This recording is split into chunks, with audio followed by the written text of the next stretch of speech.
Hello दोस्तों, आप सभी का स्वागत है हमारे यूट्यूब चैनल स्टडी जोन पर। दोस्तों, नर्सिंग की वैकेंसी का इंतज़ार कर रहे थे या फार्मिस्ट की वैकेंसी का इंतज़ार कर रहे थे या रेडियोग्राफर की वैकेंसी का इंतज़ार कर रहे थे, तो आप सभी के लिए दोस्तों यहाँ पर एक बहुत ही बड़ी वैकेंसी की नोटिफिकेशन आ चुकी है। यानी कि दोस्तों यहाँ पर आप देखते हैं कि Indira Gandhi central for atomic research की तरफ से आप सभी के लिए नर्सिंग की पोस्टों पर दोस्तों बम्पर वैकेंसी की नोटिफिकेशन आउट की दी गई है। और ये नोटिफिकेशन दोस्तों एक एक 1/6/2024 को इसकी नोटिफिकेशन दोस्तों यहाँ पर सुबह 10 बजे जारी कर दी गई है। लास्ट डेट दोस्तों यहाँ पर क्लोजिंग जो रखी गई है वो 30/6/2024, यानी कि दोस्तों यह फॉर्म 1 महीने तक जिस उम्मीदवार इसके लिए एलिजिबल है, इंटरेस्टेड है, वो कैंडिडेट इसके अंदर फॉर्म को फिल कर सकते हैं।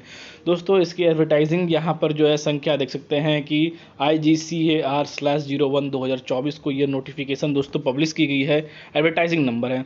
अब दोस्तों यहाँ पर बात कर लेते हैं कि इसके अंदर जितनी भी पोस्ट निकाले गए हैं वो आप सभी के लिए बहुत ही अलग अलग लेवल पर दोस्तों, जो इनकी लिए यहाँ पर जो लेवल है, साथ ही यहाँ पर जो पे लेवल है, साथ ही जो वैकेंसी है वो आप सभी को देखने को मिल रही है। पर दोस्तों यहाँ पर हमें देखना है कि हमारे लिए जो नर्सिंग की वैकेंसी है वो यहाँ पर क्या रहने वाली है। तो दोस्तों सबसे पहले यहाँ पर आप सभी को पार्ट बी में आ जाना है, यानी कि ग्रुप बी के अंदर में यहाँ पर जो है आप सभी को पोस्ट NUR/ यहाँ पर जो है 01 यहाँ पर नर्सिंग/A में देखने को मिलेगी, जिसकी लेवल आप सभी को 7वें लेवल पर यहाँ पर जो है 44,900 तक मिलेगी, जिसकी वैकेंसी 27 है। और मैक्सिमम जो एज लिमिट रखी गई है वो यहाँ पर 30 साल रखी गई है दोस्तों। फिर उसके बाद दोस्तों यहाँ पर नीचे आते हैं तो आप सभी को PHMM यहाँ पर जो है /01 देखने को मिलेगी फार्मिस्ट के अंदर, यहाँ पर /B के अंदर। इसके अंदर 5वें लेवल पर आप सभी को सैलरी दी जाएगी, साथ ही 29,200 से लेकर इसके अंदर 14 पोस्ट है। और मैक्सिमम एज जो रखी गई है वो यहाँ पर 25 साल तक रखी गई है। इसके अंदर अगर आप यहाँ पर जो है रेडियोग्राफर की भी चाहते हैं तो उसकी भी वैकेंसी दोस्तों यहाँ पर जो है रखी गई है। तो यहाँ पर दोस्तों देख सकते हैं कि जो वैकेंसी रेडियोग्राफर की है इसके अंदर यहाँ पर उम्मीदवार इसके लिए एलिजिबल है, तो वो कैंडिडेट इसके अंदर अप्लाई कर सकते हैं। तो दोस्तों इसके लिए एक पोस्ट निकाली गई है और 11 लेवल में दी जाएगी यहाँ पर जो है 67,000 सैलरी यहाँ पर प्ले प्लस NPA भी आप सभी को मिलेगी। और मैक्सिमम जो रखी गई है वो 40 साल तक रखी गई है। अब दोस्तों इसकी एलिजिबिलिटी कैटेगरी की बात कर लेते हैं। दोस्तों इसकी एलिजिबिलिटी कैटेगरी क्या है भरने की, वो मैं आप सभी को यहाँ पर बता देता हूँ।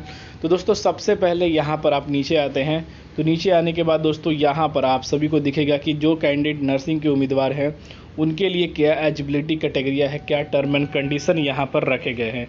तो दोस्तों 6ठे नंबर पर आप सभी को यहाँ पर देखने को मिल रहा है, जिसमें कि यहाँ पर देते हैं कि जो आप सभी के पोस्ट कोड है वहाँ पर NUR यहाँ पर जो है .01 है, जिसमें कि 27 वैकेंसी निकाले गए हैं। UR के लिए 10 पोस्ट हैं, OBC के लिए 7 पोस्ट हैं, SC के लिए 4 पोस्ट हैं, ST के लिए 2 पोस्ट हैं और EWS के लिए 4 पोस्ट निकाले गए हैं। जिसमें कि सबसे पहले आप सभी को अपना BSc नर्सिंग कंप्लीट होना चाहिए। यहाँ पर जो आपकी एजुकेशन क्वालिफिकेशन है वो 12th स्टैंडर्ड होना चाहिए, साथ ही आप सभी का डिप्लोमा नर्सिंग मिडवाइफर्स होना चाहिए और 3 साल का जो कोर्स है वो साथ में कंप्लीट होना चाहिए।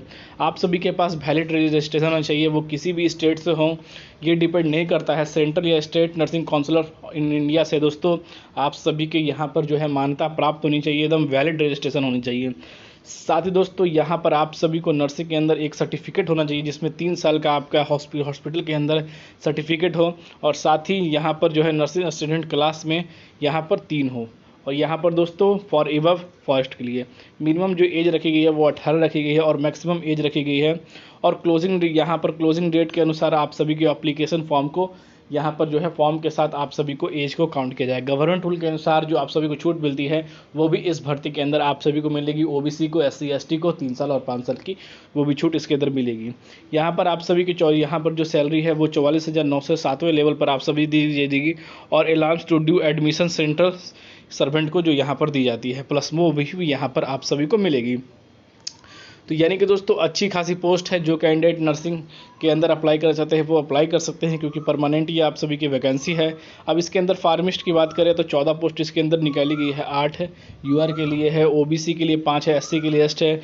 10+2 डिप्लोमा इन फार्मिस्ट 3 महीने का ट्रेनिंग फार्मा में होना चाहिए, रजिस्ट्रेशन होना चाहिए सेंट्रल से, और स्टेट से फार्मा काउंसिल से 18 साल की 25 साल होना चाहिए। और ST को यहाँ पर गवर्नमेंट रूल के अनुसार जो 3 साल और 5 साल को OBC को मिलते हैं छूट 29,200 से 5 यहाँ पर लेवल 5 पर दी जाएगी। और अलाउंस टू ड्यू यहाँ पर जो है एडमिशन सेंट्रल गवर्नमेंट यहाँ पर सर्वेंट को दी जाती है, वो भी आप सभी को यहाँ पर प्रोवाइड की जाएगी।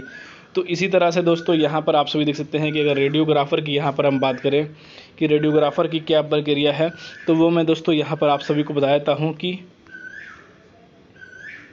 देख सकते हैं दोस्तों यहाँ पर SOD 5 के अंदर जो यहाँ पर जो है रेडियोलॉजी की जो है यहाँ पर MBBS होनी चाहिए रेडियोग्राफी के अंदर, साथ ही MBBS डिप्लोमा होना चाहिए और 3 साल का सर्टिफिकेट आप सभी के पास यहाँ पर PG डिप्लोमा के अंदर होना चाहिए। अब दोस्तों इसकी सिलेक्शन प्रोसेस क्या है वो भी मैं आप सभी को यहाँ पर बताता हूँ, क्योंकि काफ़ी कठिन सिलेक्शन प्रोसेस इस बार दी गई है। अगर दोस्तों नर्सिंग के अंदर या फार्मा के अंदर या TN के अंदर अगर आप अप्लाई करते हैं, तो यानी कि दोस्तों इन तीनों चीज़ के जो सिलेक्शन प्रोसेस है 3 स्टेज में आप सभी के सिलेक्शन है। पहला यहाँ पर जो है प्रीलिम टेस्ट आपके हो गए, फिर उसके बाद एडवांस टेस्ट होगा, फिर आपके बाद ट्रेड और स्किल का टेस्ट यहाँ पर जो है कराया जाएगा। पहले स्टेज के अंदर जो उम्मीदवार को शॉर्टलिस्टेड किया जाएगा उसके अंदर यहाँ पर मैथमेटिक्स से 20 क्वेश्चन, साइंस से 20 क्वेश्चन और यहाँ पर जनरल अवेयरनेस आएगा। यानी कि जिस वैकेंसी से आप जुड़े हुए हैं उस वैकेंसी की कोई भी अपडेट इसके अंदर यहाँ पर नहीं रहने वाली है। चाहे दोस्तों नर्सिंग से कोई अपडेट यहाँ पर इस भर्ती के अंदर नर्सिंग से रिलेटेड कोई आप सभी को यहाँ पर जो है सिलेबस नहीं मिलने वाले हैं। तो यहाँ पर मैथमेटिक्स, साइंस और जनरल अवेयरनेस यहाँ पर मिलने वाली है। साथ ही दोस्तों 50 क्वेश्चन आप सभी को रहने वाले हैं, जिसमें कि चूज़ 4 ऑप्शन रहेंगे। यहाँ पर 1 आवर ड्यूरेशन आप सभी को दिया जाएगा। यानी कि दोस्तों आप देख सकते हैं कि 1 घंटे का समय दिया गया है, यानी कि 1 मिनट से भी कम आप सभी को एक क्वेश्चन के लिए यहाँ पर समय दिया गया है। यहाँ पर नेगेटिव मार्क पे भी है 3 पर दोस्तों 1 की यहाँ पर नेगेटिव इनकरेक्ट की जाएगी। और कैंडिडेट को इस मेरिट में बने रहने के लिए, यानी कि स्टेज 2 में जाने के लिए जनरल उम्मीदवारों को 40 से ज़्यादा यहाँ पर लाना पड़ेगा। और रिजर्व कैंडिडेट यहाँ पर OBC SC ST को यहाँ पर जो है 30 यहाँ पर लाना पड़ेगा, तब वो सेकंड स्टेज जा सकते हैं। सेकंड स्टेज जो है वो आप सभी का एडवांस है। यहाँ पर अंडरटेकन एडवांस टेंस आप सभी को लिए जाएंगे, जिसमें कि मल्टीपल चॉइस क्वेश्चन आएंगे, जिसमें कि 3 से 4 क्वेश्चन हम यहाँ पर ऑब्जेक्शन रहेंगे और 3 पर 1 की यहाँ पर जो है नेगेटिव मार्किंग की जाएगी। इसके अंदर एडवांस टेंस के अंदर यहाँ पर 30 नंबर पर जनरल कैंडिडेट किया जाएगा और 20% पर यहाँ पर जो है उम्मीदवारों को जो OBC SC को सेट किया जाएगा। और उसके बाद दोस्तों कैंडिडेट की मेरिट लिस्ट प्रिपेयर की जाएगी सेकंड बेस के स्कोर ओबिटेंट पर। दोस्तों इस तरह से यहाँ पर सकते हैं कि बताया भी जा रहा है degrading position on merit candidate will be loan negative marking stage 2 to the place of higher on merit candidate with high marks stage 1 to be placed high to the merit candidate has loan negative mark 1 placed यहाँ पर higher on the merit list. शायद दोस्तों यहाँ पर एक और बताया गया है जिस candidate with higher position mathematics stage placed highest mark candidate with यहाँ पर जो higher position marks science in stage 1 placed highest. साथ ही दोस्तों यहाँ पर जब आपकी थर्ड यानी कि लास्ट जो स्किल टेस्ट ली जाएगी, यहाँ पर दोनों को कैलकुलेट कर आप सभी की मेरिट लिस्ट को कैलकुलेट किया जाएगा। उसके बाद उम्मीदवारों को स्किल टेस्ट के लिए शॉर्ट लिस्टेड किया जाएगा और उसके बाद स्किल टेस्ट के यहाँ पर जो उम्मीदवारों को है और बट नॉट एक्सीड 4 से टाइम आप सभी को वैकेंसी ट्रेड लिया जाएगा। और उसके बाद आप सभी के ट्रेड को लेकर या गो या नन बेसिस पर आप सभी को यहाँ पर सिलेक्शन किया जाएगा। तो candidate clear ticket test had be certified इंटरफाइड द यहाँ पर जो है order to merit based mark scored in second state. इन चीज़ों को दोस्तों तो यहाँ पर जो सारी प्रक्रिया है बताई गई है, अपर लेज की लिमिट क्या है आप सभी की, वही चीज़ों को यहाँ पर रिपीट किया गया है कि आप अगर वेबसाइट से फॉर्म ना बढ़ें। शायद दोस्तों एग्जामिनेशन सेंटर की बात करें तो यहाँ पर 25 एग्जामिनेशन सेंटर हैं। यहाँ पर देखते हैं कि कौन कौन से एग्ज़ाम सेंटर पर आप सभी की जो है एग्ज़ाम की प्रक्रिया कराई जाएगी। इन चीज़ों को लेकर सही दोस्तों यहाँ पर CBT आपका एग्ज़ाम होगा। इसके ऑफिशियल वेबसाइट पर सारी शेड्यूल आप सभी को मिल जाएगी। फॉर्म फिल की जो प्रक्रिया है वो यहाँ पर स्टार्ट कर दी गई है। यहाँ पर जो है कैंसिलेट टू द कैंडिडेट के बारे में बताया गया है। यहाँ पर आप सभी को ऑनलाइन फॉर्म कैसे करने हैं वो सारी चीज़ बताया गया है। तो यानी कि दोस्तों सारी प्रक्रिया जो है मैंने आप सभी को बता दी है। यहाँ पर फिर भी अगर इसके रिगार्डिंग कोई इन्फॉर्मेशन आपको चाहिए तो आप कमेंट के माध्यम से पूछ सकते हैं। हमारे चैनल स्टडी जोन के माध्यम से आप सभी को पूरी सहायता की जाएगी। तो फिर मिलते हैं दोस्तों अगले वीडियो में, तब तक के लिए दोस्तों जय हिंद।